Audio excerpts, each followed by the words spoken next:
You have no class for this place. Stay outside. My daughter's scream cut through the lobby music like glass shattering against black marble, leaving a metallic echo that seemed to hang in the freezing air of the entryway. My name is Rose. I am 68 years old, and all my life I have classified problems as if they were a meticulous filing system that I always know how to organize. What Paige ignored as she pointed me toward the street with her perfect manicure and her face disfigured by superficial indignation was that the roots of that hall answered to my voice long before she ever learned to articulate her first word. I stood there in front of the massive mahogany doors of the Magnolia Room. I didn't blink. I didn't let the tremor threatening to climb up my knees reach my hands. All around me, time seemed to freeze. The half-raised champagne flutes of the nearest guests paused. The elegant murmur of conversations about business and overseas travel died out completely, replaced by a thick, almost suffocating silence. Ian Miller, a man who had built his career on rehearsed smiles and professional evasions, feigned a sudden fascination with the ceiling stucco, turning his head so he wouldn't have to intervene. My mind, trained for decades in accounting and crisis management, didn't register the pain immediately. Instead, I started processing the scene as a data set, breaking down the humiliation into small, comprehensible variables. I watched the tension in Paige's jaw, the violent flush creeping up her neck, staining the flawless skin that cost her so much money to maintain. She was wearing an emerald silk dress that defied gravity, a garment I had personally helped tailor just 3 nights ago when her high-end designer bailed at the last minute. I also observed my own outfit. A gray wool tailored suit, classic cut, impeccable stitching, but lacking the designer labels my daughter considered the only valid passport to exist in her world. Class, she had said. The word echoed in my head as my eyes traveled past her shoulder into the depths of the ballroom. If she only knew what actually held up the elegance of this place. If she understood that the very structure of the night, celebrating her 10th wedding anniversary and the grand expansion of Ian's firm, didn't lean on her credit card, but on an invisible network of loyalties where I was the main node. To understand how we reached this fracture point, this equation where I turned out to be the disposable element, you had to rewind 6 months. That was when Paige showed up at my small but tidy house in the South Side, wrapped in a coat that cost more than my late husband Frank, made in a year working at the factory. She brought with her a leather binder overflowing with incomprehensible quotes, fabric swatches, and a poorly disguised panic in her eyes. "Mom, the numbers don't add up," she had told me that afternoon, dropping the binder onto my dining table with a dramatic sigh. Ian invited the majority partners for the new merger. If this party isn't perfect, if we don't project the right image, the contract falls through. And the event planner we hired just doubled the budget. I don't know what to do. I didn't judge her. I never did. I simply put on my reading glasses, brewed a pot of chamomile tea, and opened the binder. For the next 3 months, my dining room transformed into the command center of her social success. While she attended makeup trials and wine tastings where she only posed for photos, I dismantled the budget line by line. My mind has always worked like that. Where others see chaos and despair, I see columns, additions, subtractions, and balances that need to be aligned. I fired the extortionist event planner with a 5-minute phone call, citing 3 abusive clauses I found in his contract. Then I grabbed my contact book. That blue cloth-bound notebook was my true net worth. Paige believed exclusivity was bought, but I knew true quality was forged in lifelong relationships. I called Clara, the florist from the downtown market. I had done her taxes for free a decade ago when the city tried to seize her stall. Clara didn't just get us the freshest white lilies in the state at a fraction of the cost. She designed centerpieces that eclipsed any foreign magazine spread Paige had brought as a reference. I did the same with the catering. Paige wanted to hire a French firm that charged for the prestige of their name, but whose ingredients sat frozen for days. I met secretly with the head chef of the Magnolia Room, a man with rough hands named Marcus, whom I'd known since he was a prep cook. Together, in the back of his kitchen, smelling of thyme and burnt butter, we structured a 5-course menu that balanced the visual sophistication Paige demanded with the financial viability Ian's bank account required. All this work was completely invisible. I never asked for recognition. When Ian congratulated Paige on her exquisite vision and flawless taste, I stayed seated on the sofa in their massive living room, sipping my tea, nodding with a small, methodical smile. Frank used to tell me, before the cancer took him 5 years ago, that my biggest flaw was my silence. Rose, you build castles so others can lean over the balconies and say they built them, he would whisper at night. I told him the structure doesn't need applause to hold up the roof. It was enough for me to know the house wouldn't fall. But Paige's coldness had begun to escalate over the last week. The signs were there, as clear as financial indicators in the red, but I chose to file the information under the category of event stress. The first indicator was the seating chart. One afternoon, reviewing the massive diagram on her iPad, I noticed my name wasn't at the head table with Ian's family and the managing partners. She had placed me at table 14, near the service doors, sharing space with some of Ian's distant cousins who barely knew the city, and the family dentist. It's about the dynamic, Mom, Paige explained without meeting my eyes, typing furiously on her phone. At the main table, they're going to talk about investments, the stock market, yachts. You're going to be so bored. With Aunt Eleanor and Dr. Sutton, you'll be much more comfortable. It's for your own good, so you don't feel out of place. I didn't argue. I analyzed the phrase out of place. I registered it, filed it away in my mental inventory. The second indicator happened with my wardrobe. I had chosen my gray suit weeks in advance. It was an excellent wool garment, sober, respectable. When I showed it to her, Paige made a face she tried to disguise as filial concern. You're wearing gray, Mom? You look like a notary's secretary. I bought you something better. She handed me a plastic garment bag containing a satin dress in a loud lilac shade, covered in cheap rhinestones mimicking expensive crystals. It was the kind of dress a young woman with no taste would think an older woman should wear, to look elegant by soap opera standards. I thanked her for the gesture, but informed her with my trademark clinical calm that lilac satin gave me a skin allergy. I lied, of course. My only allergy was to vulgarity disguised as luxury, and so we arrived at tonight. Getting ready at my house had been a quiet, orderly affair. I bathed, pinned my hair up in my usual flawless twist, applied a few drops of my everyday lavender perfume, and put on the gray suit.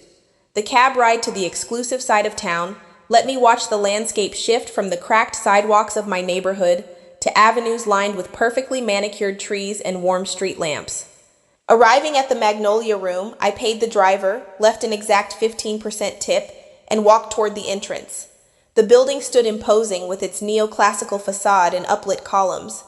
To any of the guests pulling up in their European luxury cars, this place was just an expensive container for their egos. To me, it was an open ledger, a map of memories and debts of gratitude. I knew the history of this hall better than anyone because I had helped pour its foundation. 30 years ago, when this district was nothing but an urban project full of empty lots, a man named Hector invested his life savings into building this place. In '94, when the financial crisis hit the country and interest rates skyrocketed, Hector was on the verge of losing everything. The bank threatened to foreclose on the half-installed beams. Desperate, Hector came to Frank, his old buddy from the military. It was in my own kitchen where Hector broke down, a large, proud man crumbling over my checkered tablecloth. I grabbed a yellow legal pad, asked for all his bank documents, and sat down to work. For 3 days and 3 nights, I analyzed every line of credit, every late fee, every legal loophole in his vendor contracts. I restructured his entire debt, designed a draconian but feasible payment plan, and marched with him to the bank to negotiate with the manager, armed only with my notebook and ruthless logic. We saved the building. Hector offered me shares in the place, but I refused. I told him friends don't profit off bailing each other out. Since that day, my name in this place carried a weight no checkbook could ever match. The entire senior staff knew this story. Walking up the marble steps tonight, the first to greet me was Tommy, the young valet. He's the grandson of the woman I buy bread from every morning. He smiled at me with genuine respect, giving a slight bow of his head. Then, crossing the outer glass doors, I saw Julian, the maitre d', Julian, whose youngest daughter was about to fail high school until I spent 6 months giving her advanced math tutoring in my living room, completely free of charge. Seeing me, Julian placed his hand over his heart in a gesture of deep recognition and offered me a warm smile that clashed violently with the coldness of the guests. The ballroom was in its absolute prime. The light from the crystal chandeliers multiplied the sparkle of the women's jewelry. The classical music created an atmosphere of untouchable sophistication. I paused for a moment near the coat check, admiring the result of my own logistical labor. Clara's lilies looked majestic. The aroma wafting from the kitchens confirmed Marcus had followed my menu instructions to the letter. And then Paige saw me. She was receiving a group of Swiss executives near the main arch separating the lobby from the ballroom. Her eyes scanned my figure from top to bottom. I watched her hostess smile freeze, watched her pupils dilate in a microsecond of aesthetic panic. She hastily excused herself from the foreigners, leaving them in Ian's hands, and walked toward me. She didn't walk, she marched. Her heels struck the marble with the urgency of someone rushing to put out a fire. She intercepted me before I could take 3 steps past the service entrance. "Mom?" she hissed in a low tone, gripping my left arm with a force that surprised me. Her nails dug through the wool of my jacket. "What are you doing here, dressed like that?" I looked at her with serenity. My mind logged the pressure on my arm, my daughter's ragged breathing, the smell of expensive alcohol and fear on her breath. "Good evening, Paige. Happy anniversary." "The hall looks exactly as we planned." "Don't change the subject," she interrupted, dropping my arm as if it burned and taking a step back, physically blocking my view of the main floor. "I explicitly told you to wear the lilac dress. I had it bought for you. I gave you clear instructions, Mom. Look at you. You look like the cleaning staff's grandmother coming to pick up leftovers." The phrase landed in the space between us. There was no immediate emotional strike to my chest. Instead, there was a clinical evaluation of her words. She was terrified. Her entire identity, built on Ian's money and the validation of strangers, was so fragile that the mere presence of her mother in a gray suit threatened to tear it down. "It is a fine wool suit, Paige, and I am perfectly presentable for table 14, where you relegated me," I replied, keeping the volume of my voice low, even unalterable. "You don't get it," she said, her voice starting to rise, losing control of the high society tone she had been rehearsing. Several heads began to turn. Ian, from a distance, noticed the altercation, but instead of stepping in to mediate, he took a step back, shielding himself behind the Swiss men. "Ian is about to sign the merger. The senior partner's wife is wearing a necklace worth more than your house, and you show up here defying me, like you want to embarrass me on purpose. Like you want to remind everyone where we come from." Ah, there was the root of the problem. The naked, calculable truth. I was the living reminder of her origin. I was the South Side. I was the Formica table. I was the measured effort and the calculated budget. I was the hard evidence that she wasn't born in a golden cradle, but had clawed her way up to one. "I didn't come to embarrass you, Paige," I told her, looking her dead in the eye. "I came to celebrate your anniversary at the event I personally structured, so you wouldn't go bankrupt before signing that famous merger." That was the spark that blew the powder keg. Reminding her of my utility was the ultimate insult to her fantasy of self-sufficiency. The panic on her face morphed into a blinding, irrational fury. That was when she completely lost track of where she was and who surrounded her. She took a step forward, invading my personal space, and raised her hand, pointing dramatically toward the glass doors I had just walked through. "You have no class for this place. Stay outside," she screamed. The scream shattered the delicate equilibrium of the lobby. It was as if someone had yanked a master cable, unplugging the farce. The Vivaldi music seemed to stumble. Waiters passing by with trays of canapés froze in place. Julian, in the distance, tensed his jaw and took an instinctive step forward, but I raised just one finger. A millimeter gesture, silently ordering him to stop. No one was to intervene. This was data collection, and I needed to see exactly how far the fall would go. From my position, I could see the guests. The women in their designer gowns stared at me with a mix of horror and morbid fascination. The executives looked away, uncomfortable at the display of poor manners. And on the grand sweeping staircase leading down from the upper balconies, I saw Sophie, my 14-year-old granddaughter. She was wearing a pale blue dress and held the printed program for the night in her hands. The exact program I had designed and sent to the printer last week. Sophie stared at me with wide eyes, her small hands gripping the cardstock until it crumpled. She, unlike her mother, knew perfectly well the afternoons I spent organizing this. She had seen me calling the vendors. In her eyes, there was no shame toward me. There was absolute shock directed at her mother. I registered Sophie's gaze and stored it in my mental file. She was a silent witness, a seed planted in the middle of this desert of superficiality. Paige still had her arm extended toward the street, breathing heavily. Her chest rose and fell. She expected a reaction from me. She expected tears. She expected me to shrink, to apologize for existing, or to throw a screaming fit that would justify her claim that I had no class. She wanted me to validate her aggression, turning myself into the stereotype of the loud, low-class woman. But my personality isn't made of drama. It is made of structure. I looked at her in silence. I let the seconds tick by. 1, 2, 3, 4, 5. I let the silence grow so thick, so unbearably heavy, that Paige herself began to doubt her stance. Her outstretched arm started to tremble slightly. The lack of my reaction was amplifying the atrocity of her action in the eyes of everyone present. She was alone on the stage of her own cruelty. "Class," I repeated in a low voice, almost a whisper, but with an articulation so precise that the people closest to us could hear me clearly. I added nothing else. I didn't reproach her for the hours I spent balancing her ledgers. I didn't mention the florist, or the chef, or the planner I fired. You don't discuss balances with someone who doesn't know how to read the numbers. With a slow, fluid movement devoid of any rush, I adjusted my purse over my forearm. I smoothed an imaginary wrinkle on my gray wool jacket. I kept my chin at the exact right height, neither lifted by wounded pride nor lowered by humiliation. I looked one last time at Ian, who was still hiding behind his partners, a coward in a tailored suit. Then I looked at Sophie on the stairs and gave her the slightest nod of my head, a private message from grandmother to granddaughter telling her I was intact.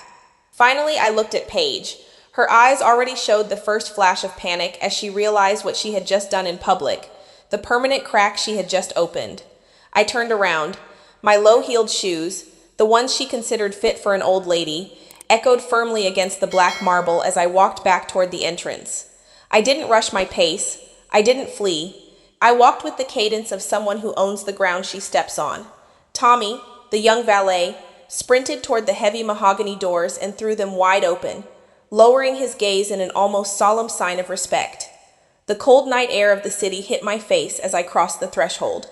The contrast with the stale air of the ballroom was an immediate relief. Behind me, the lobby's silence remained intact, a monument to the colossal mistake Paige had just made.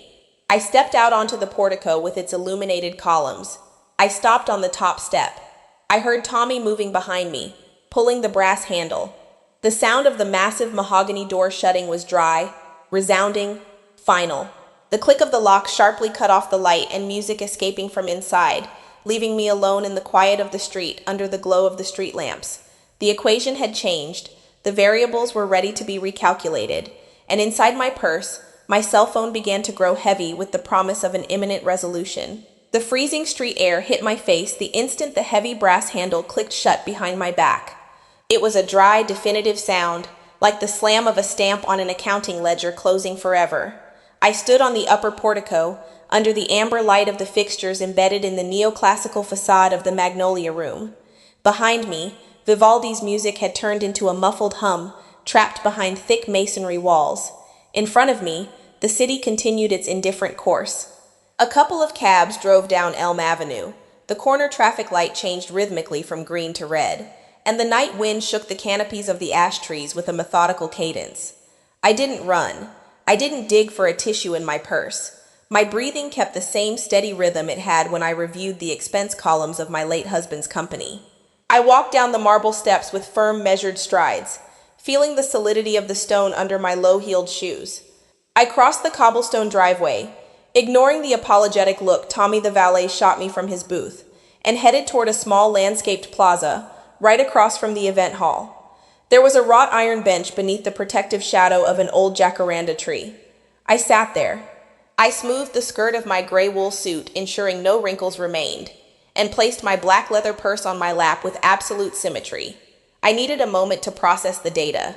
My mind, structured in balance sheets and audits, demanded I organize the variables of what had just happened before making any executive decision.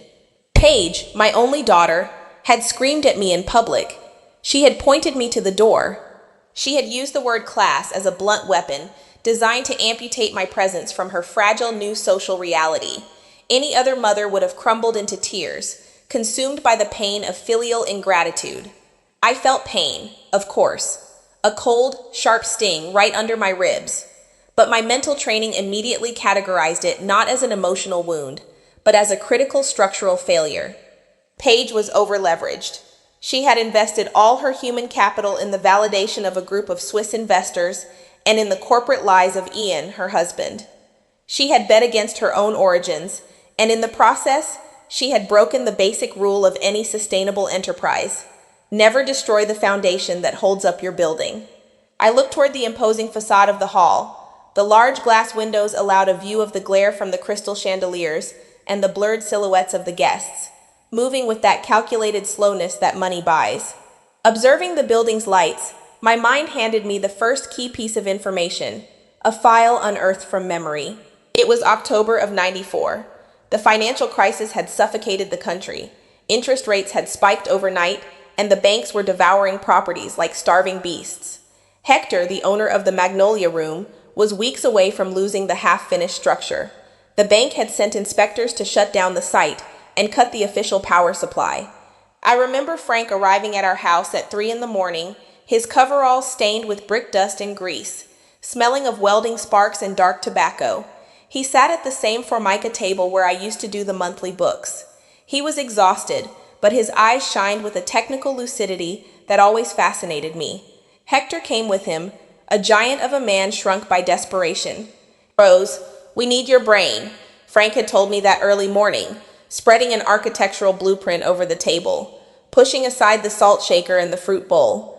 "The bank is going to cut the main line tomorrow at noon to force the foreclosure. If there's no power, the water pumps stop, the foundation floods with this week's rain, and the structure rots. Hector loses everything." I brewed an entire pot of coffee, put on my glasses, and analyzed the problem. While I reviewed the legal loopholes in the bank's foreclosure order, looking for the technicality that would grant us a 3-day grace period, Frank and Hector designed a physical solution. Frank, who knew the city's electrical grid like the back of his calloused hands, drew a red line on the blueprint. "We're not going to let the bank turn us off," Frank muttered, tapping the paper with his index finger. "We're going to build a bypass, a secondary fuse box hidden behind the false wall in the service basement. We'll wire the main phase of the ballroom directly into the old underground grid of the neighborhood, the one the city forgot to map in the '80s. If the bank cuts the official power, we have the master control. The real power isn't where everyone sees it, Rose. It's where nobody thinks to look." For 3 nights, while I drafted the accounting injunctions, Frank and Hector dug, wired, and soldered that secret control box. They called it Frank's Panel. 30 years later, the hall had been remodeled, modernized, and filled with marble, but I knew, with the certainty of a ruthless auditor, that Frank's Panel was still there, intact, beating in the darkness of the basement, completely off the official blueprints that Ian and his Swiss investors thought they mastered. I unzipped my purse with a fluid motion. I pulled out my cell phone. It wasn't a latest generation device like Paige's, but a sturdy, black piece of hardware, organized with efficient folders. I scrolled through my contacts. I didn't have to go far. The number was in my favorites, filed under the letter H. I pressed the call button. The line rang once, twice, 3 times. "My beautiful queen," Hector's voice boomed on the other end of the line. The gruff, affectionate accent of my old friend contrasted violently with the sterility of the environment I had just abandoned. I could hear country music in the background and the clinking of glasses. Hector was at his ranch just outside the city, where he usually retreated on weekends when he left the hall's operations to his team. "How's the grand gala?" he asked. "The manager told me the flowers you got dropped everyone's jaw. Too bad those stiffs don't know how to appreciate a good tequila, or I would have stayed to toast with you." "Good evening, Hector," I replied, my voice sounding as level and calm as if I were reading a quarterly report. "The flowers are perfect. Indeed, Marcus has exceeded expectations with the menu. However, I am not inside to verify the temperature of the duck confit." There was a pause on the line. The country music in the background seemed to drop in volume abruptly, as if Hector had covered the receiver with his massive hand and barked an order for silence. 30 years of friendship allowed him to read the frequencies of my voice better than my own blood. "What happened, Rose?" he asked, The jovial tone had vanished entirely, replaced by the gravity of a man who knows something fundamental has broken. Paige just threw me out of the lobby, I reported, dictating the facts without emotional garnishes. She screamed in front of the guests, in front of the executives Ian intends to sign his merger with. She explicitly informed me that I lack the necessary class to remain at her event, and that my gray suit embarrasses her corporate image. 10 quote. The silence that followed was dense, charged with threatening electricity. I could picture Hector standing up on the porch of his ranch, clenching his jaw. "That insolent little girl," Hector hissed, dragging the words out with cold fury. "That ignorant social climber dared to throw you out of my house? Out of the building you and Frank saved with your bare hands when she was nothing but a brat crying for expensive toys? The facts are exactly those." I heard Hector curse under his breath. Then he let out a heavy sigh and handed me a variable I hadn't accounted for. A piece of data that perfectly closed the equation of Ian's deceit. "Rose, I'm going to tell you something I kept to myself out of respect for you," Hector began, his voice raspy with indignation. "That son-in-law of yours, the cheap suit, came to my office a month ago, whining about the rental price. He asked me for a 40% discount. Do you know what the cynic told me? He said his event would give my hall international cachet, that I should thank him for the exposure. I was about to tell him to go to hell. The only reason I authorized that event and gave him the discount was because he told me the party was a tribute to you, that you would be the guest of honor at the head table. I logged that lie into my mental inventory. Ian wasn't just a coward. He was a counterfeiter of affections who used my name as currency to subsidize his lifestyle. Table 14, the lilac dress, the stolen discount. It all clicked together with sickening mathematical precision. "I understand," I said softly. "Hector, I need to activate a physical audit on your hall tonight." "Name it," he replied without a second of hesitation. "You want me to call security and throw them all out on the street? You want me to cancel the tab and charge them for every last glass of water at gold prices in front of their Swiss friends? Say the word and it's done." I didn't reply, looking up at the second-floor window where Ian's silhouette was gesturing animatedly in front of a group of men. That would be a vulgar scandal, and Paige would argue that the world is unfair to her. Balances must be settled with elegance. I want the event to continue. I want the dinner plated. I want Ian to walk up to the main stage to give his speech of success and solvency, but I want him to do it on my terms. "I'm listening, Rose. Phil is still your night maintenance chief. Phil and nobody else. He's more stubborn than a mule and owes his life to Frank for teaching him the trade. He's on duty in the basement tonight." "Good. I want you to call Phil. Order him to go down to the south basement, behind the ice storage. I want him to go to Frank's panel. When I give you the signal, I want him to pull the lever on the main phase." Hector let out a low laugh, a guttural sound that vibrated through the receiver. It was the laugh of a man recognizing a masterstroke. "You're going to cut the hall's brain. The chandelier lighting, the microphones, the ambient music, the whole theater is coming down." "Exactly," I confirmed. "But Frank's panel was designed to leave the perimeter emergency lines and the kitchen circuits intact. I don't want to put anyone's safety at risk or ruin Marcus's work on the stoves. I just want to strip away their luxury filter. I want the Swiss investors to see Ian and Paige under the raw, pale, buzzing white light of the service wall emergency bulbs. No music, no shadows to hide the cracks. I want the real structure exposed. It's pure poetry, Rose. I'm sending a message to Phil right now. He'll barricade himself in the electrical room. Nobody but him has the key to that grate. Let me know when you want me to turn the world off. I'll send you a text, Hector. Thank you. Always for you, my queen." I hung up the call and slid the phone back into my purse. I leaned back slightly against the iron backrest of the bench, feeling the cold metal bite through my coat. Suddenly, the sound of the heavy mahogany doors opening again broke the stillness of the street. I turned my head a millimeter. It was Ian. He had exited the hall at a hurried pace. He looked left, then right, searching the shadows. Finally, his gaze landed on me, sitting under the jacaranda tree across the cobblestones. His posture, previously upright and triumphant in front of the Swiss, now revealed the tension of a man trying to plug a leak in a paper boat. He shoved his hands into the pockets of his tailored trousers and crossed the street toward me. As he approached, my clinical scrutiny intensified. I noted that the knot of his blue silk tie was 1 millimeter off center. His breathing was slightly irregular, and despite the 40-degree weather hitting the city, a thin layer of sweat shined on his forehead, right beneath his perfectly styled hairline. He smelled of expensive whiskey, French cologne, and financial panic. He stopped 6 feet from the bench. He didn't sit down. He tried to maintain height as a tactical advantage. "Rose, for God's sake, what an unnecessary scene," he started, adopting a tone of voice meant to be conciliatory, but which was drenched in corporate condescension. "Understand the pressure Paige is under. These months have been a logistical hell for her. If you had just agreed to wear the dress she bought for you with so much excitement, none of this would have happened. There is a corporate protocol we must maintain tonight, an image of absolute solvency." I didn't blink. I looked at him from my seated position, letting his words float in the cold air and freeze before hitting the ground. "Your concept of solvency is fascinating, Ian," I said, my voice no louder than a clear murmur. "Do you confuse credit with capital? Do you confuse the scenery with the foundation?"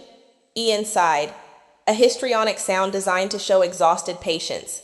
He pulled an alligator skin wallet from the inner pocket of his jacket. With quick fingers, he extracted 3 large bills, crisp and new.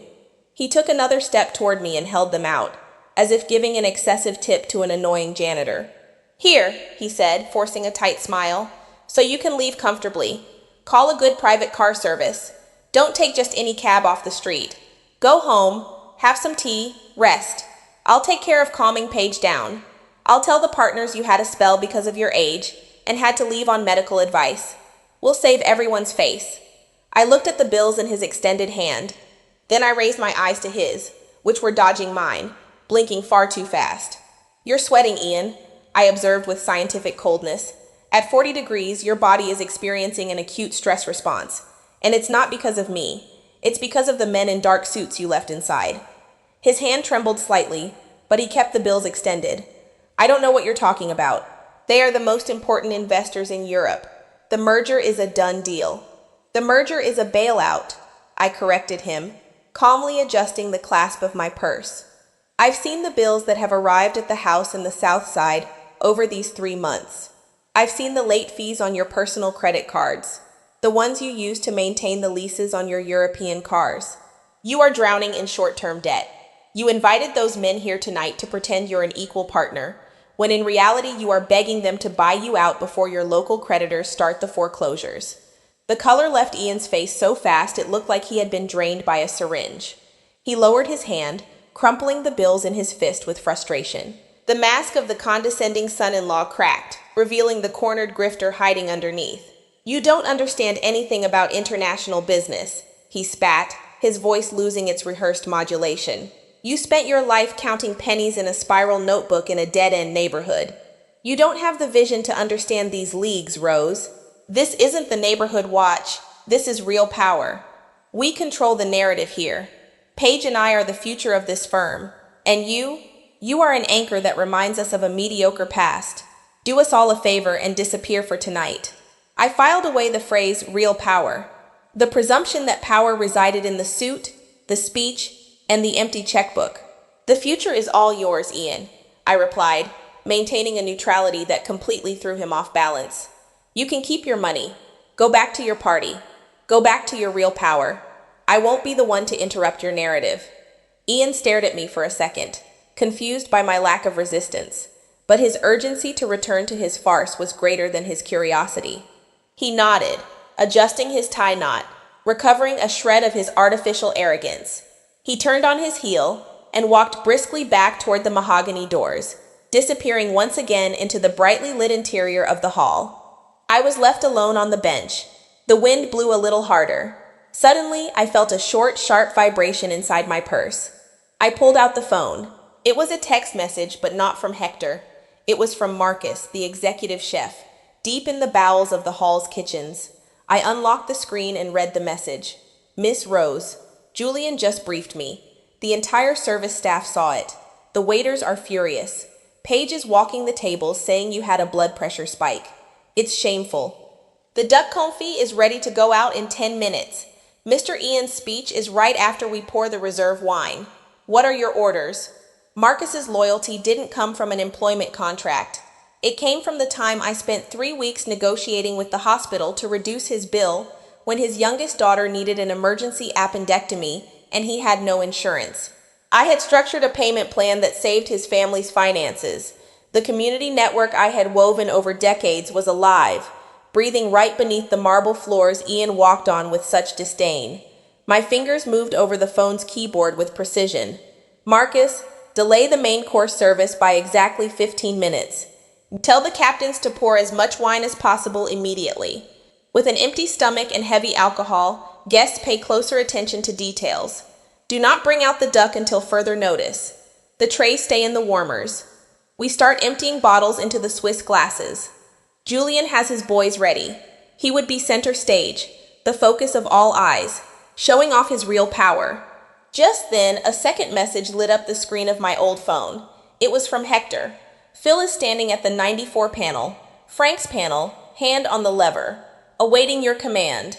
Ian stepping up to the small podium, gently tapping his crystal glass with a silver fork to demand the room's attention. Paige by his side, smiling with that plastic falseness, showing off her emerald silk dress, convinced she had wiped away the gray stain of her origins.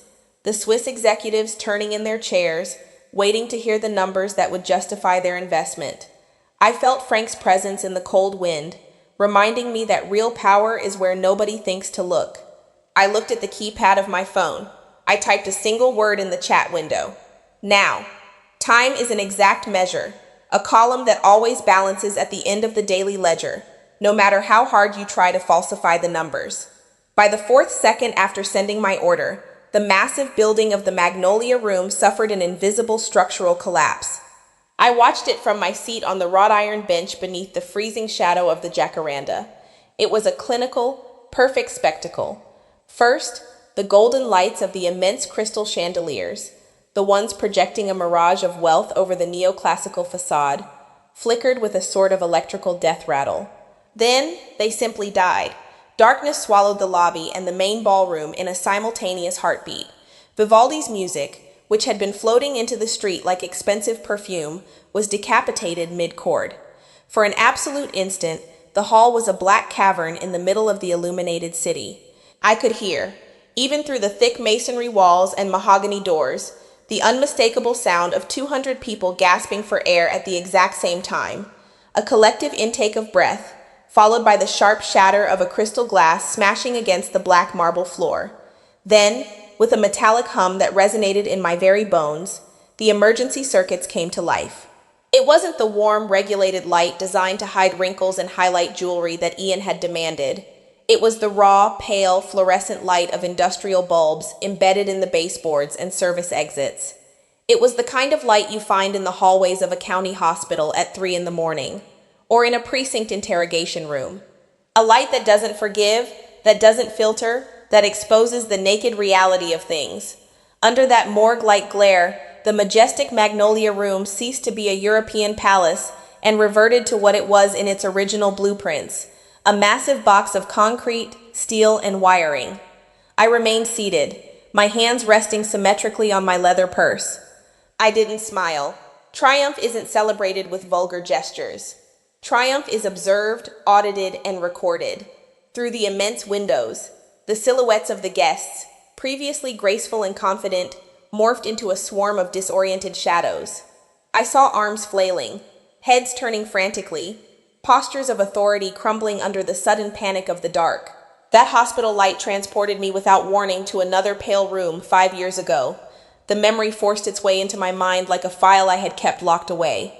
Room 402 of the oncology ward. The smell of iodine, floor wax, and sheets washed with industrial bleach. Frank was in the bed, his large, strong body reduced to a map of bones covered by skin as thin as tracing paper. His breathing was an hourglass running on empty. I remember the exact afternoon Ian showed up in that room. Paige had brought him. Ian was wearing an impeccable navy suit, a heavy watch on his wrist, and an Italian leather briefcase. He clashed violently with the rickety plastic chair he sat in. Frank couldn't speak much, but his eyes still had the sharpness of a surveyor. Ian opened his briefcase with quick, nervous movements, pulling out a folder full of documents printed on letterhead. He told my husband he had a unique business opportunity, an import franchise that would multiply our net worth. He just needed a push, a temporary liquidity loan, he called it. He wanted Frank to sign as a guarantor, using the deed to our Southside house as collateral.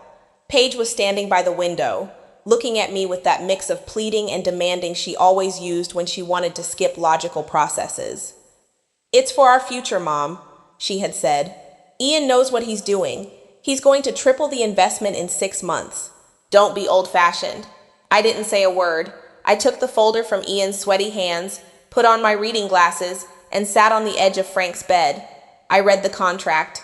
I didn't look at the profit projections or the colorful graphs Ian had placed on the first few pages. I went straight to the penalty clauses on page 14. There was the trap. It wasn't a traditional bank loan. It was a blind trust with a private lender charging usurious, daily compounding interest. If Ian missed a single payment, the Southside house automatically fell into the fund's hands, bypassing foreclosure courts. Ian wasn't risking his future. He was mortgaging our past to finance his present of lies. I folded the contract, slid it back into the folder, and handed it to Ian. "The house is off limits," I told him, with the same flat voice I had used to speak to him on the street tonight. Ian tried to argue, raising his voice, talking about financial leverage and global vision. Frank raised a trembling hand, silencing him. "That boy builds with spit, Rose," my husband whispered to me that night when we were alone and the heart monitor tapped out the rhythm of the end. "And spit doesn't hold up the roof when it rains. Promise me you'll never hand him the keys to your security. He doesn't know what it costs to stack one brick on top of another." I made that promise to Frank, and today, seeing the building in the dark, I knew I was fulfilling the final mandate of his life's audit. The phone in my purse vibrated, pulling me out of the hospital room and returning me to the cold air of the plaza. The screen illuminated my face. It was an incoming call from Julian, the maitre d'. I pressed the green button and brought the receiver to my ear. The background noise was muffled chaos. I heard tense whispers, the sound of chairs scraping across marble, and, underneath it all, Paige's shrill, unhinged voice demanding someone do something immediately. "Ms. Rose," Julian whispered. His voice was deep, controlled, but carried an undercurrent of absolute satisfaction. "It's a visual poem. I wish you were inside to see it." "Give me the damage report, Julian. Just the facts," I instructed, keeping my eyes fixed on the glass facade. "The cut was surgical," Julian began to narrate, stepping slightly away from the racket so I could hear him clearly.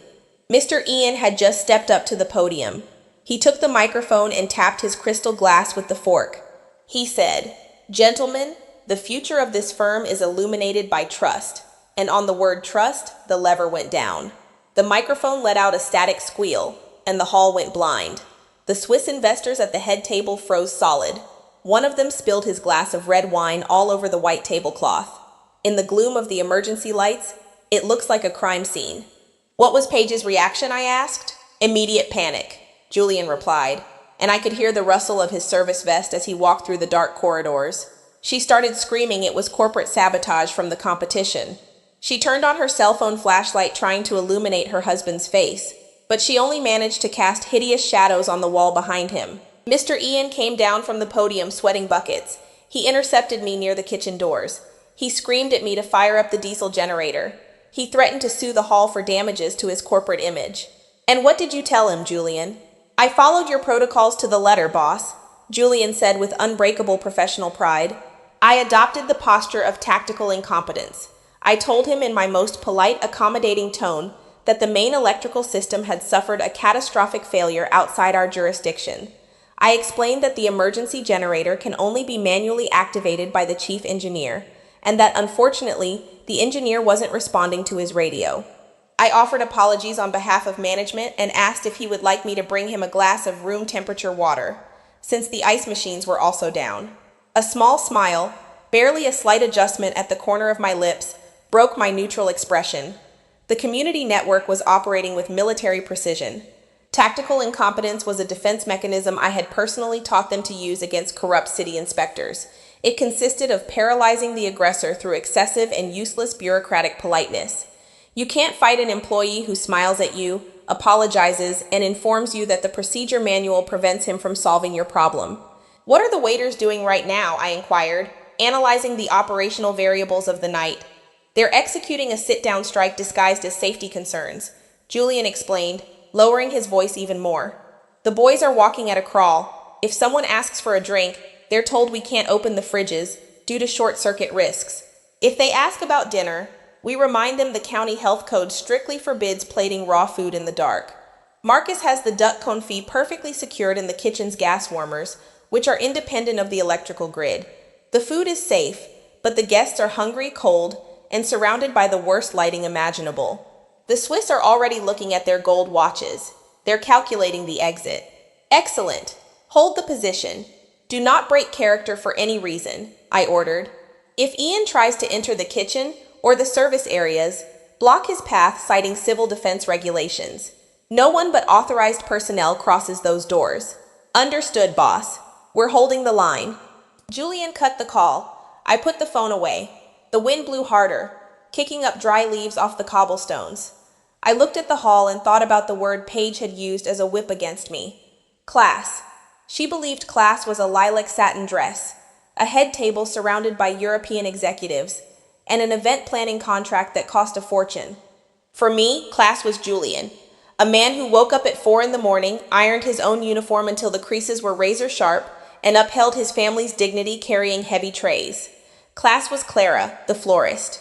As I observed the silent chaos through the glass, the memory of Clara materialized in my mind with absolute clarity. It was 10 years ago.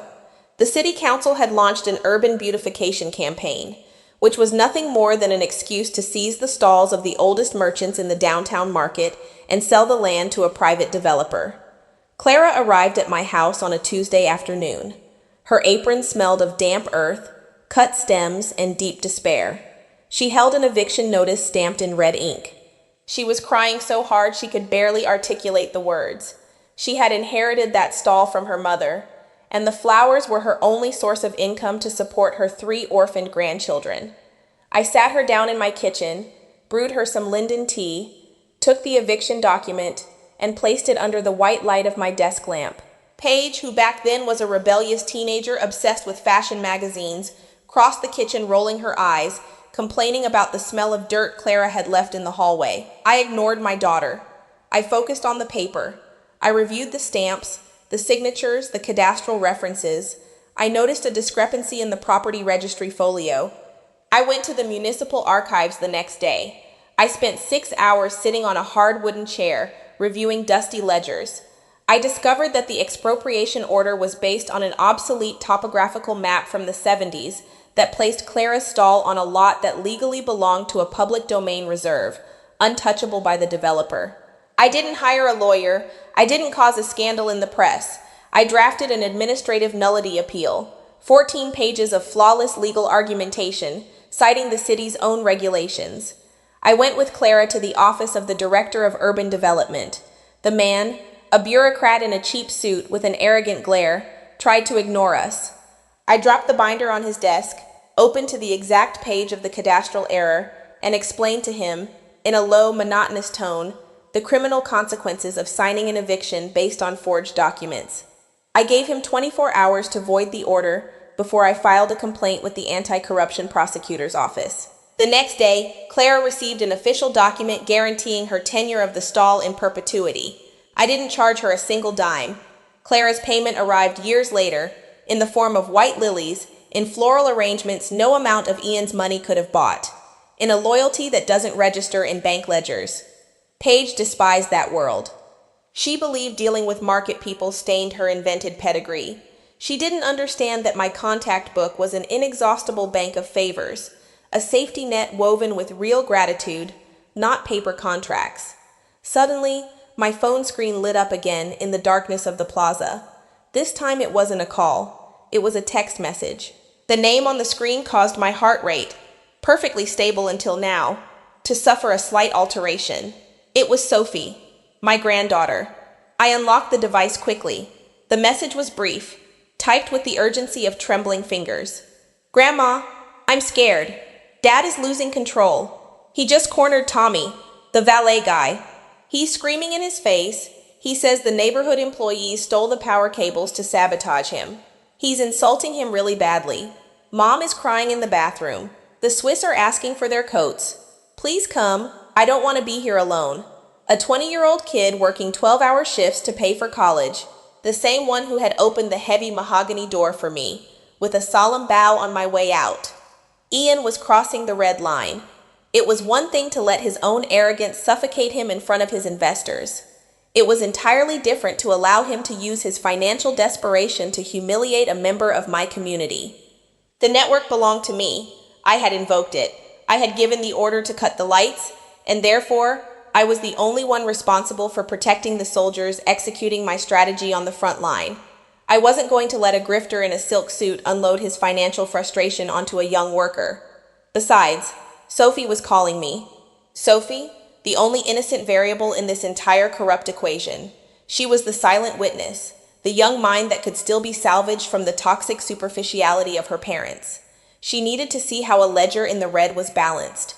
She needed to see that true authority requires no shouting, no insults, no humiliating subordinates. The time for observing from a distance was over. The external audit had to become an internal intervention. I stood up. The iron bench let out a dull groan under my weight. I adjusted the jacket of my gray tailored suit, tugging smoothly at the wool lapels to ensure they fell perfectly straight across my chest. Paige had said I looked like the cleaning staff's grandmother. I smiled in the dark. The cleaning staff are the only ones who hold the master keys to all the locked rooms. The cleaning staff know the secrets the owners sweep under the rugs. It was the most honorable title she could have bestowed upon me without realizing it. I didn't walk toward the main steps. I had no intention of going through the front door, where the guest hysteria was blocking the logical flow of events. I turned around and walked down the sidewalk bordering the right flank of the massive building. As I advanced, the urban landscape shifted drastically. Gone were the polished cobblestones, the decorative uplighting, and the geometrically pruned trees. I entered the service alley. Here, the ground was cracked concrete, stained by years of freight deliveries and oil leaks from delivery trucks. The air no longer smelled of French perfume, but of a harsh mix of bleach, damp cardboard, and the exhaust from the kitchen vents. This was the true skeleton of the Magnolia Room, the place where raw materials came in and trash went out. The place Paige would never step foot in so as not to ruin her designer shoes. At the end of the alley, barely illuminated by a cobweb-covered yellow bulb, stood a heavy black steel grate. It was the entrance to the machine room and the south basement. Standing in front of the grate, wrapped in shadows, was a man. He wore faded denim coveralls and held a lit cigarette in his right hand. The red ember rose and fell with each drag like a tiny lighthouse in the pitch-black alley. Hearing my measured steps on the concrete, the man dropped the cigarette and crushed it under his steel-toed boot. It was Phil, the night maintenance chief, the man who had learned the trade of wires and welding by watching my late husband. I walked up until I was 3 feet from him. His face was weathered by years of heavy labor, furrowed by deep wrinkles that looked like trenches carved into old leather. His hands, stained with black grease no soap would ever wash away, rested at his sides. "Good evening, Miss Rose," Phil said, his raspy voice sounding like it came from deep underground. He pulled off the faded baseball cap he wore in a sign of deep respect. "Good evening, Phil. The cut was flawless," I replied, keeping the professional tone of someone inspecting a finished job. Phil nodded slowly. A hard smile, joyless, but full of technical satisfaction, appeared on his face. "Frank's panel runs like a Swiss watch, boss. The main bypass is open. I isolated the phase for the ballroom and the lobby. The kitchen fridges and water pumps are still running on the secondary line. Nobody's in danger, but the folks upstairs are completely in the dark, relying purely on the wall emergency lights. They're blind. Ian is demanding you turn on the diesel generator," I informed him. Phil let out a dry bark of laughter, a sound that bounced off the alley's brick walls. "Let him demand whatever he wants." I pulled the starter battery from the generator and hid it behind the used grease barrels. If that suit comes down looking for me, he's going to find a dead block of metal. Frank taught me how to read wires, but you taught me how to read grifters. That man doesn't deserve the light of this place. He won't come down, I assured him. He's too busy blaming the valets for his own failure. "Phil, I need to get inside, not through the front door." I need direct access to the service corridor connecting the kitchens to the main stage. I want to be right behind him before he finishes destroying what little reputation he has left. Phil didn't hesitate for a second. He reached into the pocket of his coveralls and pulled out a heavy ring of keys bound by rusted steel. He selected a long, antique brass key and handed it to me. The metal felt cold and heavy in my palm. "It's the master key for the service tunnels," Phil explained in a gravelly whisper. "It opens the service door leading straight into the hallway behind the main stage. Nobody uses that door during events. It'll put you right at Mr. Ian's back. The hall is yours, boss. Do what you have to do. We're covering your retreat." I closed my fingers around the key, feeling the jagged edges of the metal pressing gently into my skin. It was the tactile sensation of absolute control. I nodded at Phil in a gesture of silent acknowledgement. I advanced toward the heavy steel door marking the entrance to the building's guts. I slid the key into the lock. The mechanism turned with a solid, resounding click, a sound directly opposite to the front doors that had locked behind me half an hour ago. That door had expelled me into the cold. This one invited me into the very core of the conflict. I pushed the door open and crossed the threshold. The air in the service corridor was thick, heated by the proximity of the kitchens and saturated with the exquisite aroma of the duck confit Marcus was keeping prisoner in the warmers. I walked down the narrow hall, barely lit by the pale glow of the emergency bulbs flickering faintly overhead. My low-heeled shoes made no sound on the polished cement floor. As I approached the intersection connecting to the main kitchen, I saw the silhouettes of the waitstaff. They were grouped in the shadows, silent, like an army awaiting orders. Julian stood at the front, an empty silver tray tucked under his arm.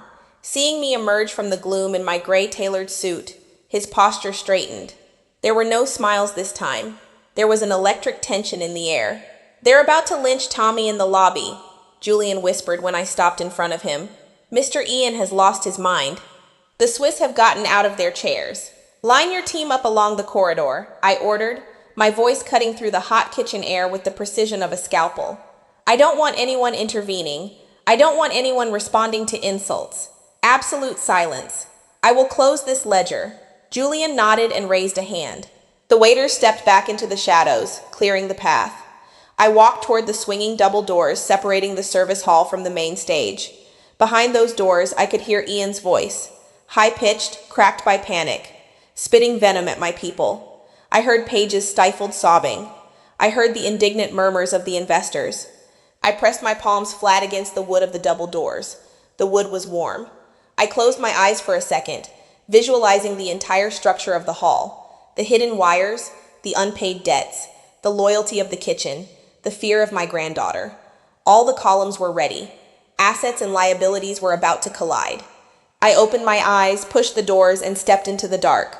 The scrape of the wood against the rubber floor stops was the only sound announcing my entrance to the main stage.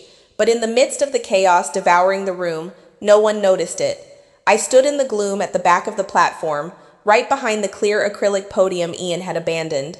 From this elevated position, the perspective of the disaster was absolute.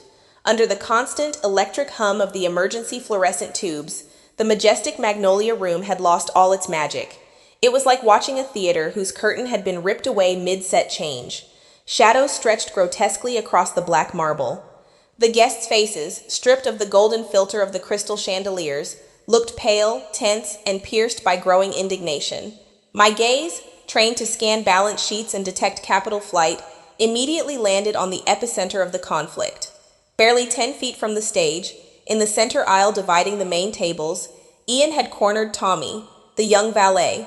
Tommy, still wearing his red uniform jacket, kept his arms pinned to his sides in a posture of forced submission, while my son-in-law violently gripped his lapels. Ian was completely out of his mind. His face, usually masked with a corporate smile, was red, warped by irrational fury.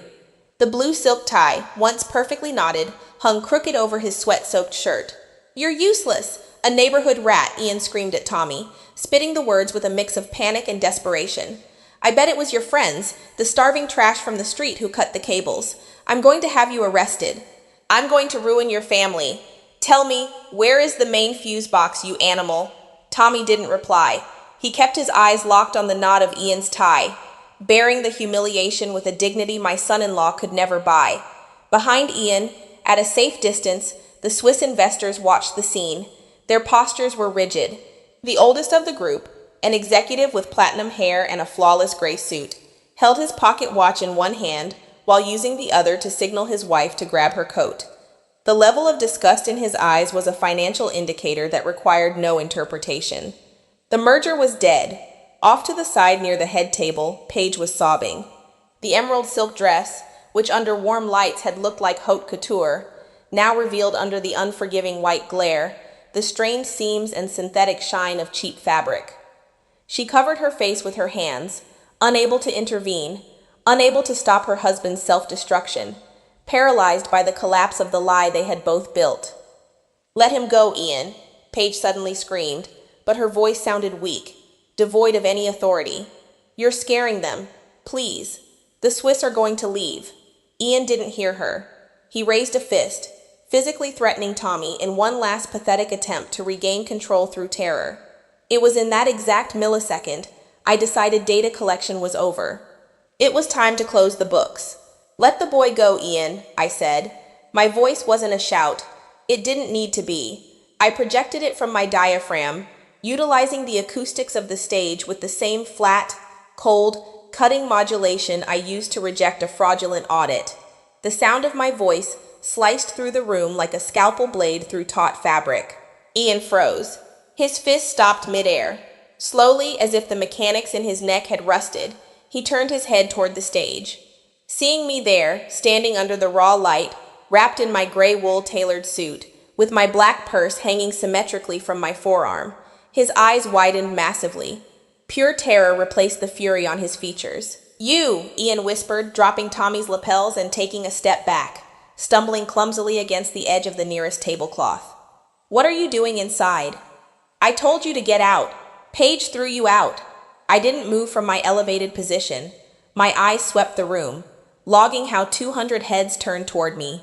The silence that followed was absolute, broken only by the buzz of the fluorescents.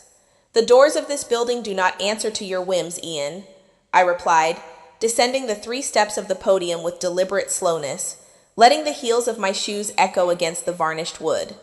"And they certainly don't answer to the insults of a man who is 10 minutes away from technical bankruptcy." Paige let out a muffled gasp. She ran to the middle of the aisle, stepping between her husband and me. Her face was smeared with running makeup, and her breathing was an erratic pant. "Mom, shut up!" Paige shrieked, shedding any trace of the sophistication she had tried to project all night. "You're ruining everything!" "Why did you come back?" "Look at you. You look like a janitor. You have no class standing in front of these people." "Guards! Julian! Get her out of here right now!" Paige waved her arms, desperately searching for the waiters among the shadows of the service corridor. "Julian, I am giving you an order. Get this woman out of my party." I stopped 6 feet away from them. I didn't cross my arms. I didn't alter my breathing. I simply waited. From the shadows of the swinging kitchen doors, Julian emerged. He didn't come alone. Behind him, one by one, the waiters began to step out.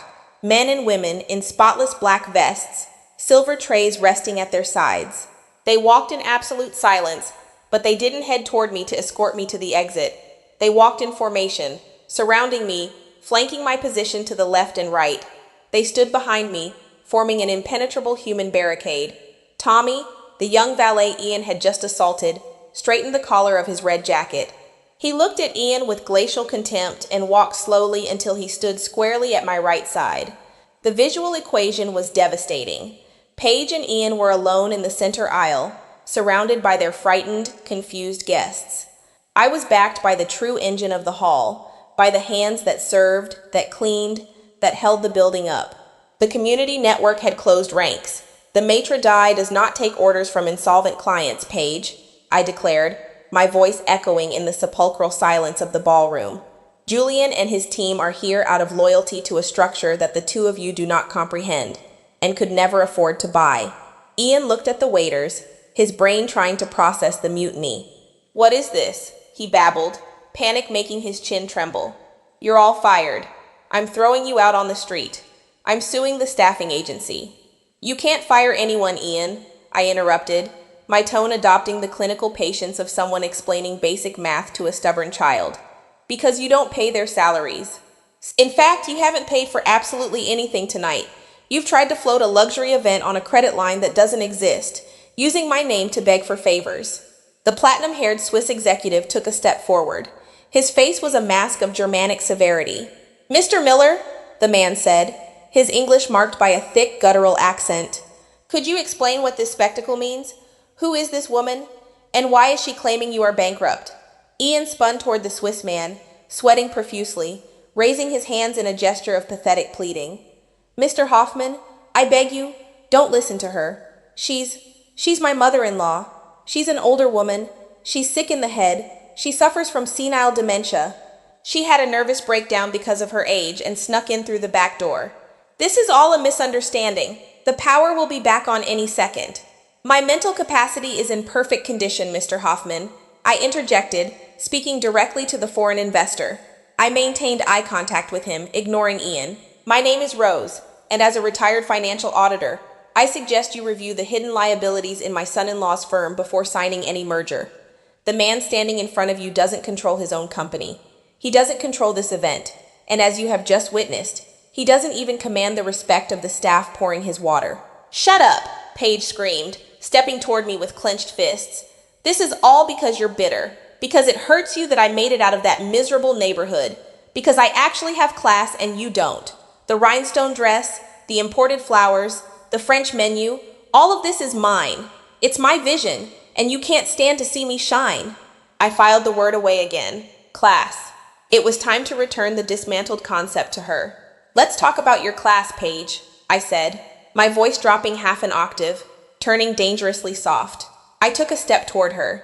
The wall of waiters behind me advanced in unison. A wall of black fabric and gold buttons. Paige instinctively backed up. "Let's talk about the structure holding up this theater," I continued, gesturing with a slight nod toward the majestic white lily centerpieces adorning the dark tables. "You told your guests those flowers were imported from Holland by an exclusive designer.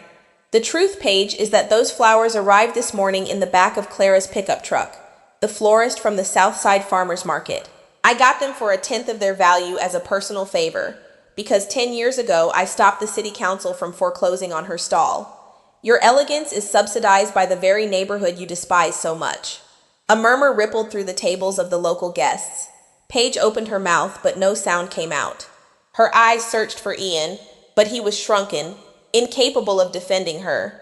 "And the French menu?" I proceeded, my tone turning more analytical. I turned my head slightly toward the kitchen doors, as if he had heard his cue. The doors swung open, and Marcus, the executive chef, stepped into the aisle. He wore his spotless white chef's coat with a kitchen towel slung over his shoulder. He carried no tray. He walked up to stand next to Julian, crossing his arms and glaring at Ian with absolute severity. "Mr. Ian hired a fraudulent French firm that planned to serve you frozen food," Marcus announced loudly, addressing Mr. Hoffman and the stunned guests. "The duck confit you've been waiting for, which, by the way, is safe inside my gas warmers, was designed line by Miss Rose. She restructured the budget so your son-in-law wouldn't end up in jail for defrauding his vendors. We are cooking tonight out of respect for Miss Rose, not for the money this man owes us." Mr. Hoffman adjusted the bridge of his glasses and looked at Ian. The Swiss man's expression was no longer one of indignation. It was one of lethal corporate coldness, the exact same look a medical examiner has when declaring a time of death. "Is this true, Ian?" Hoffman asked, his voice devoid of any emotion. "Have you used other people's social capital to fake a financial solvency you do not possess? Are we about to inject funds into a company run by a man who lies about the source of his most basic resources?" "No, Mr. Hoffman, please," Ian begged, falling almost to his knees, leaning toward the investor with clasped hands. "The firm's numbers are real. This is a domestic plot. It's a family issue that got out of hand. I can show you the books first thing tomorrow morning. I swear on the prestige of my name. Your name holds zero prestige in this city, Ian." I cut him off, delivering the final blow straight to the center of his ego. "The only reason you are standing in this hall, the only reason they didn't charge you rent up front, is because the owner, Hector, has been my friend for 30 years.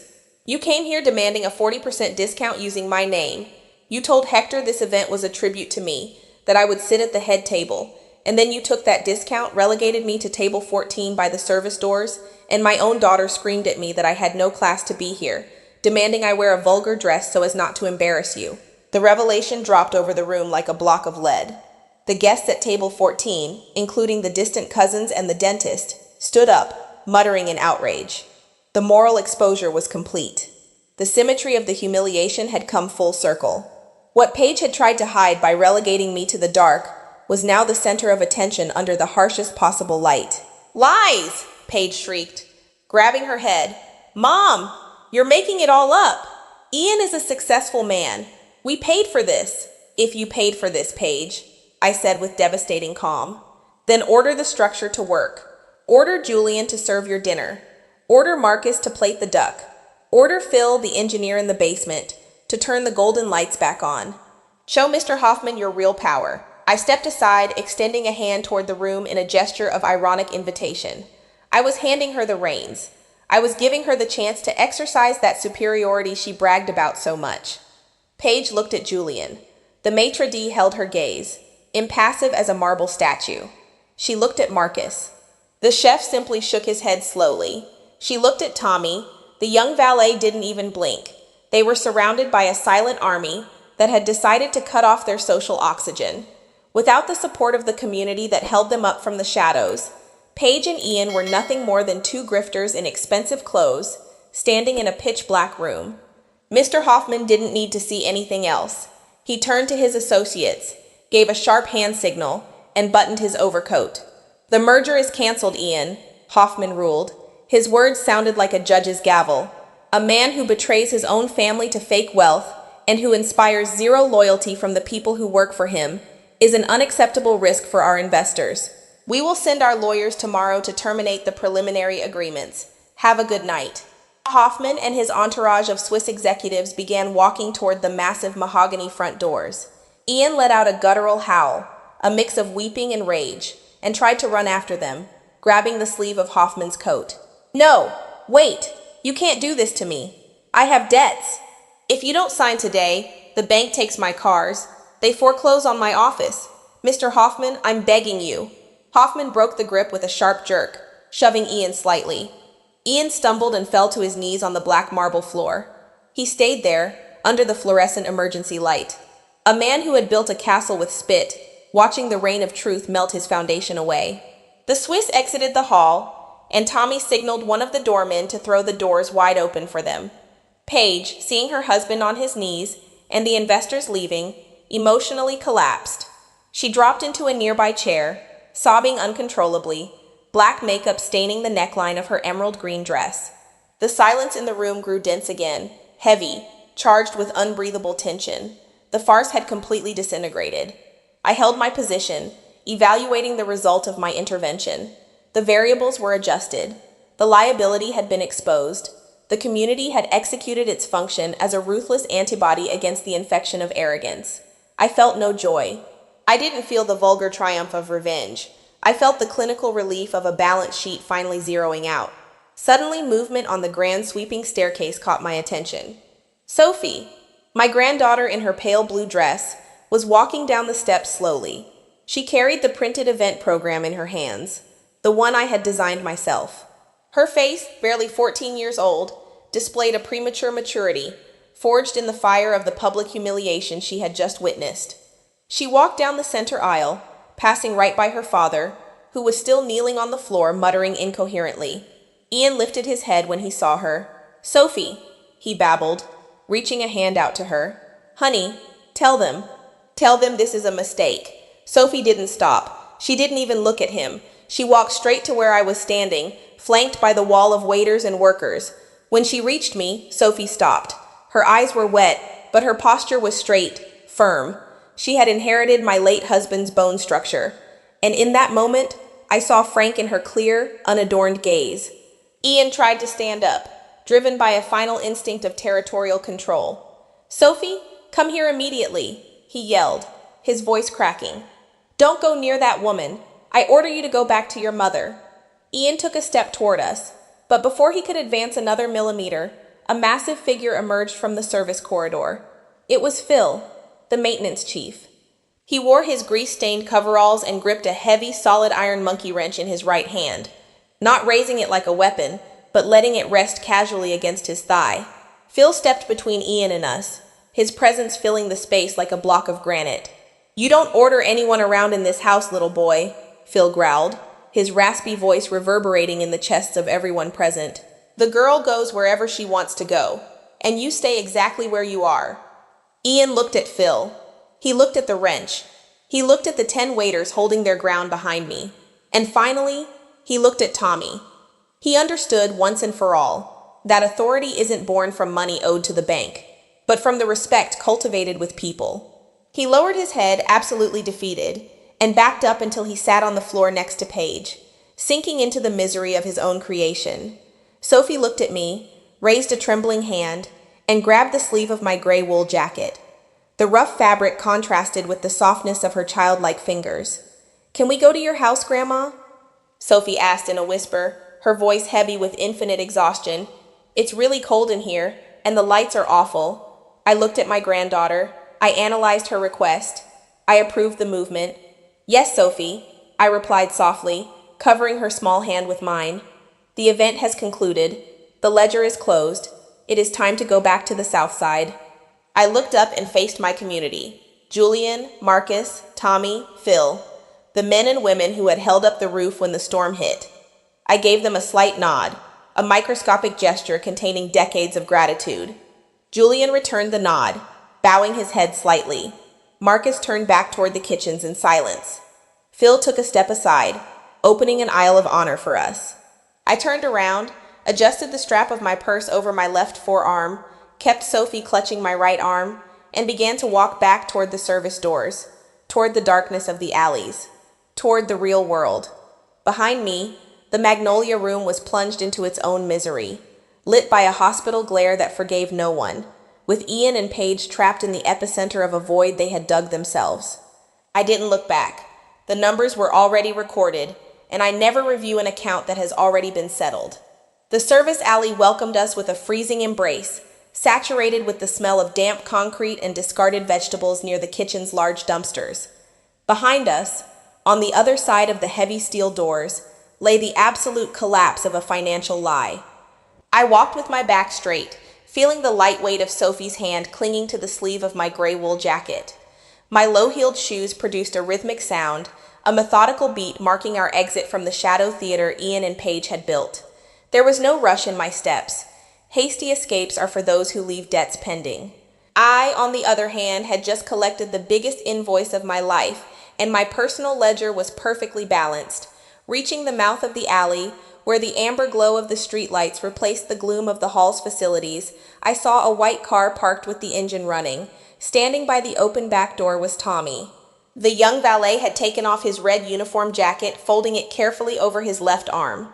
He wore a simple white shirt, and his posture was one of absolute respect. "Ms. Rose," Tommy said, lowering his head slightly as we approached. "Mr. Hector ordered me to pull my personal car from the employee lot. Nobody but me is driving you home tonight. It's an honor." "Thank you, Tommy," I replied, evaluating the firmness in the boy's voice. He had survived Ian's storm of insults without losing his dignity. "Your integrity tonight has been flawless. Never forget that a man's worth is measured by how he keeps his calm when grifters scream." Tommy nodded in silence, his eyes shining with a gratitude that needed no words to adorn it. He helped Sophie into the back seat, then offered me his hand to ease my way in. The interior of the modest vehicle was immaculately clean and smelled of synthetic pine and laundry detergent, an aroma infinitely more honest than the French cologne suffocating the hall's lobby. The drive back to the Southside neighborhood was an exercise in clinical observation. Through the window, I watched the city's geography gradually shift. The grand boulevards, flanked by European car dealerships and designer boutiques, slowly surrendered to narrower avenues, where streetlights occasionally flickered, and sidewalks bore the scars of time and a lack of municipal budget. Sophie rested her head on my shoulder. Her breathing, initially ragged and shallow, began to slow down, sinking with the steady hum of the tires against the asphalt. As the urban landscape transformed, my mind, trained to never leave an open file, processed a specific memory. It was the third and final memory Frank had left me as an instruction manual for dealing with our daughter. It happened almost 2 decades ago, when Paige was barely 17. She had demanded we take out a bank loan to finance a graduation trip to Europe, arguing that all her friends from the private school, which she attended thanks to our extreme sacrifices, were going. Frank took her to the backyard, where he was building a small brick shed. He handed her a masonry trowel and pointed to the half-dried foundation. "Touch the cement, Paige," my husband had told her in his deep, gravelly voice. "If I put the walls up today, before this base fully cures, the whole structure will come crashing down with the first heavy rain. Credit is the exact same thing. If you build with money you haven't sweat for, you're building your life on a soft foundation. Sooner or later, gravity hands you the bill." Paige had thrown the tool to the ground, screaming that he was a conformist with no vision, and locked herself in her room. Frank looked at me that afternoon, rubbing his mortar-stained hands, and delivered his verdict. "We can't save someone who is in love with the edge of the cliff, Rose. We can only make sure we don't fall with her." The car stopped in front of my house in the South Side. The red brick facade, the small, freshly painted black iron gate, and the porch light radiated an unbreakable solidity. I paid Tommy the exact fare for the ride, adding a tip calculated at precisely 20% for exceptional service. He tried to refuse the money, but I stopped him with a look that brokered no argument. Honest labor must always be compensated. It's the basic rule of community economics. I opened the oak front door. The indoor air greeted us with its usual fragrance: furniture wax, dried lavender, and old books. Sophie let out a long, deep sigh, as if she'd been holding her breath for the last 6 months. "It smells like truth in here, Grandma," the girl murmured, dropping onto the living room sofa. "It smells like dry foundation, Sophie," I corrected her gently. "Go wash your face. I'll make tea." I headed to the kitchen. I didn't turn on the main overhead, preferring the focal lighting of the small lamp over the stove. I filled the aluminum kettle with filtered water and set it on the gas burner. While I waited for the whistle, I pulled out 2 thick ceramic mugs and a jar of chamomile leaves. My movements were precise, economical, not wasting a single ounce of energy. The crisis had been managed. The enemy's collapse had been audited. Now began the reconstruction phase. The kettle's whistle broke the silence. I poured the steaming water, calculating the exact steeping time. I carried the mugs to the Formica dining table, the exact same table where I had dismantled Paige's fraudulent budgets, and where I had saved Hector's business 30 years prior. Sophie appeared, her face washed clean of makeup, wearing an old t-shirt of her grandfather's that fit her like a massive tunic. She sat across from me and wrapped both hands around the hot mug. There were no grand speeches that night. Ledgers are closed with numbers, not tears. I explained to Sophie that the Southside house would always be her refuge, but that starting tomorrow, she would have to learn to add and subtract her own worth, without relying on the labels her parents had tried to force upon her. She nodded, sipping her tea in silence, absorbing the lesson as naturally as dry earth soaks up rain. The next morning, the wall clock read exactly 9 a.m. when I heard 3 sharp knocks on the front door. I didn't need to look out the window to know who it was. The rhythm of the knuckles was unmistakable. I opened the door to find Hector. The massive owner of the Magnolia Room carried a brown paper bag from the neighborhood bakery, radiating the sweet, toasted scent of croissants and vanilla pastries. His face, usually jovial, showed the deep lines of a sleepless night, but his eyes burned with a fierce clarity. "Good morning, my queen," Hector said, crossing the threshold, and heading straight for the kitchen with the familiarity of 3 decades of friendship. I assumed the coffee was ready. "The coffee is in the French press. Hector, mugs to your left," I instructed, taking a seat at the head of the table with my blue-covered notebook open in front of me. Hector poured 2 large mugs of black coffee, placed the pastries on a plate, and sat across from me. He sighed deeply, resting his massive hands on the Formica table. "It was an accounting bloodbath, Rose," he began to report, his deep voice bouncing off the kitchen walls. "After you left through the service alley, chaos took over the Swiss. Mr. Hoffman didn't just cancel the merger. He made a couple of calls from his satellite phone right there on the sidewalk in front of my hall. Turns out, the European investors have direct ties to the board of directors at the main bank holding your son-in-law's credit.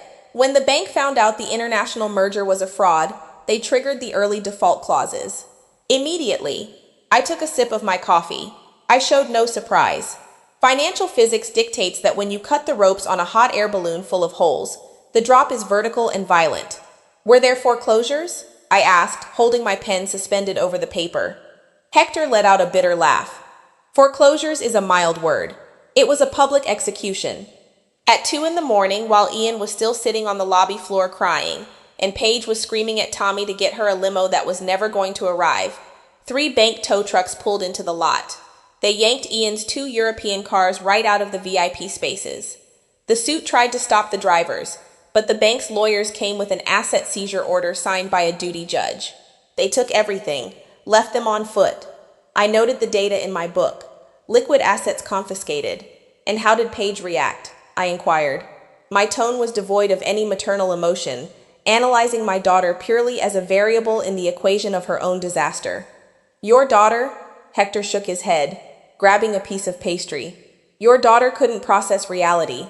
When she saw them taking the cars, she tried to order Julian to call the police, arguing we were stealing her estate.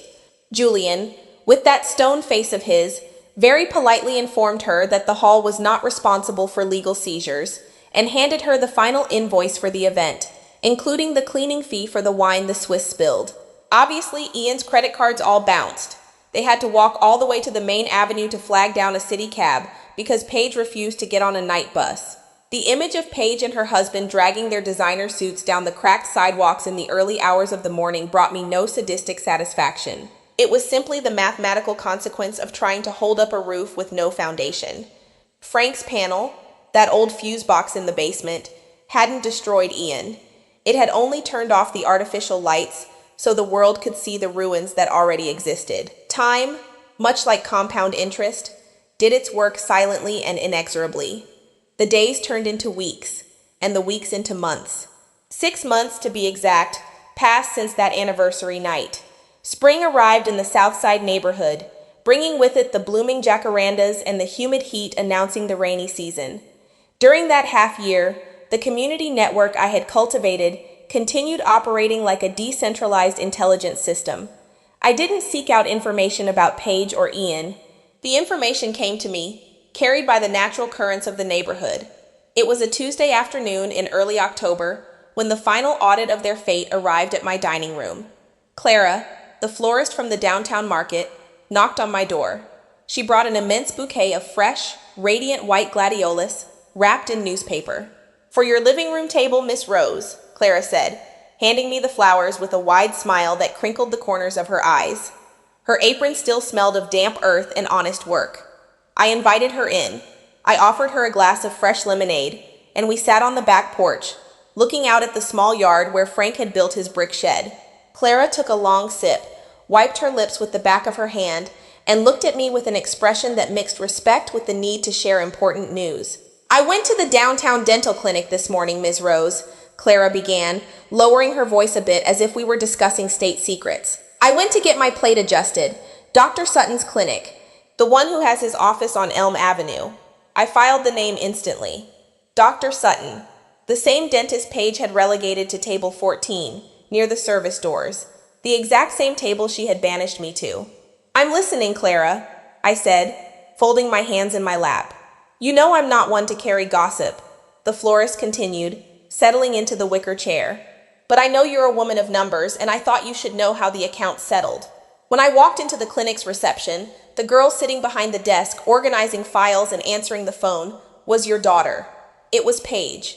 I didn't alter my posture, but my mind began to process the symmetry of the event. The mechanism of destiny is flawless when left to operate without interference. Ian disappeared, didn't he? I deduced out loud, basing it on the classic patterns of corporate grifters who run out of liquidity. Clara nodded vigorously. That's what they say in the waiting room. They say the son-in-law skipped town 3 months ago when the DA opened a fraud investigation on him. He left Paige alone with the debts. The bank foreclosed on the massive house they had in the exclusive zone. Paige had to rent a tiny studio in the northern suburbs, and since she had no work experience or college degree to back her up, the only one who gave her a job was Dr. Sutton. Out of pity, because he remembered her from the parties they used to invite him to. The revelation was a perfect circle. The woman who believed her worth resided in her husband's money, now depended on the charity of the man she had despised and hidden in the back of a ballroom. But the irony didn't end there. The poetic structure of Paige's fall had one final detail, one that Clara handed to me with the precision of an accountant presenting the final balance. "And Miss Rose," Clara added, hesitating for a second before speaking, "what she was wearing, Dr. Sutton is very strict about his clinic's image. He demands all administrative staff wear the same uniform. Paige was sitting behind that desk, stamping papers and booking appointments wearing a polyester tailored suit, a completely gray suit, the exact same color as the one you wore the night of the party. She looked exactly like you. The symmetry was of a ruthless justice. Paige had screamed at me that I had no class, that my gray suit embarrassed her, that I was a reminder of a mediocre origin. Now she wore that same gray, trapped in mechanical labor, serving the guests of table 14. The concept of class she had tried to use as a weapon against me had become her very own cage. I felt no pity, but I felt no joy either. The balance had simply returned to its natural state. The universe doesn't punish, the universe audits. My reconstruction didn't rely on the fall of my antagonists. My capital had always been invested elsewhere. That same Tuesday afternoon, the front door opened, and I heard the sound of a backpack dropping heavily onto the wooden floor of the hallway. It was Sophie. My granddaughter had come to live with me permanently the same week Ian skipped town and Paige was evicted. Social services, faced with the absolute instability of the mother and the absence of the father, had fast-tracked temporary custody in my favor, a process I resolved in 3 days thanks to my contacts in the family courts.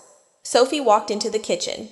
She wore the neighborhood public school uniform, which she kept impeccably ironed. She had grown an inch in these 6 months, and the skittish fragility she displayed at the banquet hall had been replaced by a straight posture and an analytical gaze that filled me with silent pride. "Hi, Grandma," she greeted me, planting a quick kiss on my cheek, before heading to the fridge to pour herself a glass of water. "How was the algebra exam?" I asked, opening my blue notebook and readying my pen for our afternoon study session. "The quadratic equations balanced perfectly," Sophie replied, sitting across from me at the Formica table and pulling out her notebooks. The teacher tried to set a trap on the last problem by flipping the sign of the main variable, but I caught it in time. "You can't solve the equation if you don't isolate the liability first." I sketched one of my rare, millimeter-wide smiles. The girl wasn't just learning math. She was assimilating the philosophy of life's accounting. She was learning to read the hidden structure of the world, to not be fooled by golden lights or empty speeches. She was building her own foundation with solid bricks and well-cured cement. The afternoon passed in methodical peace.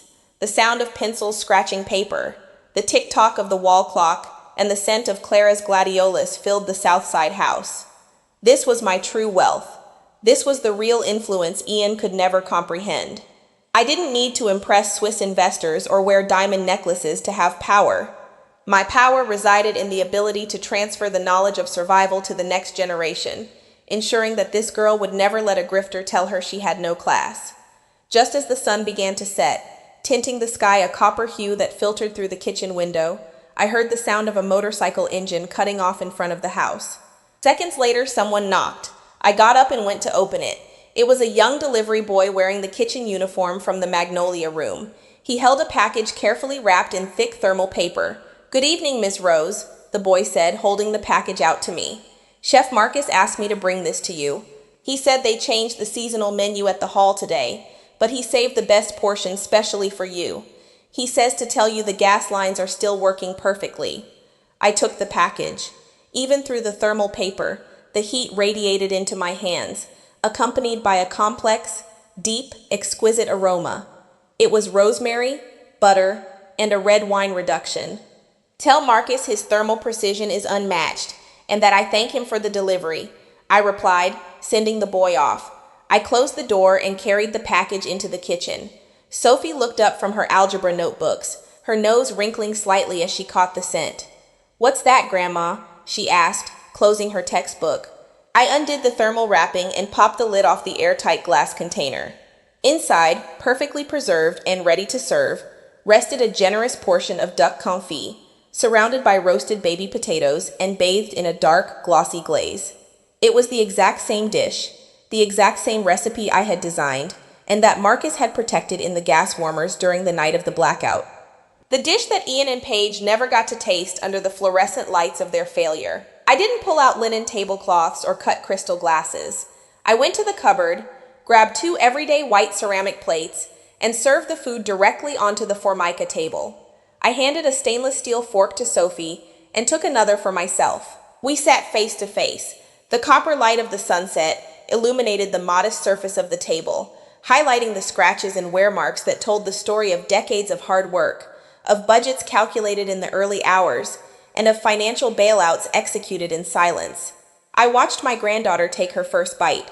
Her eyes widened in surprise at the explosion of flavors, a brutal contrast to the simplicity of the surroundings. She smiled, and I knew, with the mathematical certainty of a perfect balance sheet, that the structure of our family had survived the hurricane. The rotting pieces had been amputated, and what remained was solid, functional, and true. We finished dinner in a comfortable, restorative silence.